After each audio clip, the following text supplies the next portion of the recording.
আসসালামু আলাইকুম ভিউয়ার্স, আপনারা কেমন আছেন? আশা করি ভালো আছেন, আমিও ভালো আছি। তো আজকে যে ভিডিওটা এটা হলো উত্তরবঙ্গের একটি গ্রাম, নওগাঁ জেলা। এটা হলো পারোইল গ্রাম, রানীনগর থানার মধ্যে। এটা আমার বাড়ি, আমার এই গ্রামের বাড়ি। তো এই গ্রামেরই আজকে গ্রামের আশেপাশে যে দৃশ্যটা এটারই একটা ভিডিও করব।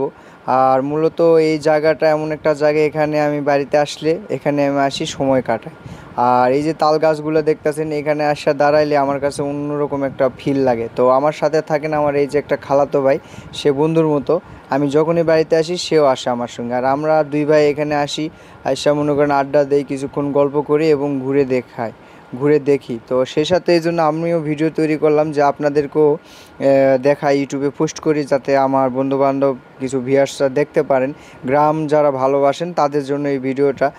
গ্রামের ভিউটাই অন্যরকম, আর গ্রামের শান্তি গ্রামেই, ঠিক আছে? শহরে এই শান্তি পাওয়া যাবে না। তো যেহেতু এখন বর্ষা মৌসুম, চারিদিকে পানি আর পানি, তো এটা একটা বিলের মতো একটা জায়গা আমার গ্রামের পাশে। তো এই জায়গাটাই মনে করেন যে আমি ঘুরে দেখাইতেছি, দেখতে পাইতেছেন অনেকে ছোট্ট নৌকা দিয়ে ঘুরতেছে। আর এর মাঝখান দিয়ে আমাদের গ্রাম থেকে আরেকটা আমাদের থানায় যাইতে হয়, একটা বাই রাস্তা। এখান থেকে মনে করেন যে খুব তাড়াতাড়ি যাইতে পারে। তো বিকালবেলা সবাই এখানে বসে রেস্ট করে আর ঘুরে দেখায়, অনেকে ছবি টবি তোলে। তো আমরাও দুই ভাই ঘুরতেছিলাম। তো আমাদের গ্রামের পাশে কেমন ভিউ, তো সেটাই দেখলেন। তো ভালো লাগলে আমার ভিডিওতে লাইক করবেন, চ্যানেলটিকে সাবস্ক্রাইব করে পাশে থাকবেন। আর গ্রাম যারা ভালোবাসেন অবশ্যই কমেন্ট করে যাবেন। ধন্যবাদ সবাইকে, ভালো থাকবেন।